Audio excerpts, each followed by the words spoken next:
Tuluyan ang humina ang bagyong Ada at naging low pressure area na lamang habang papalabas ng bansa. Ang lagay ng panahon mula kay Pag-asa Weather Specialist John Manalo. Magandang umaga, Ms. Leslie, at ganoon din sa ating mga taga-subaybay. Yung low pressure area na formerly known as Ada ay sa mga susunod na oras or araw ay tuluyan na ito na mag-dissipate or malulusaw.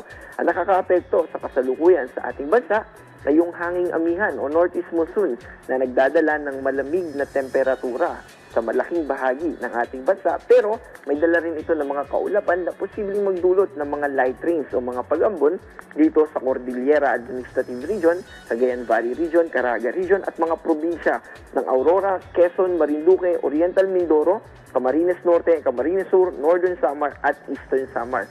Dito naman sa Metro Manila at sa natitirang bahagi ng ating bansa, yung mga hindi natin binanggit, ay mas mababa yung tsansa ng mga pag-ulan. Although andun pa rin yung posibilidad ng mga localized thunderstorm o yung panandaliang pag-ulan for specific area, localized lamang po na mga lugar. Sa mga susunod na araw ay magpapatuloy pa rin yung hanging amihan at dahil dito ay by weekend ay posibleng mag-form yung shear line at makaapekto sa eastern part ng Visayas at Mindanao.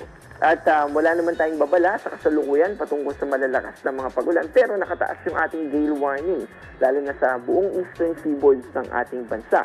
Kaya yung mga kababayan natin na mga isla o mga seafarers ay lalo na kung maliit yung sakyang pandagat natin na gagamitin, ay mag-ingat po tayo at iwasan muna kung posible na iwasan muna natin na pumalaw dahil posibleng umabot ng hanggang 4.5 meters sa taas ng alon yung pwede nating encounter.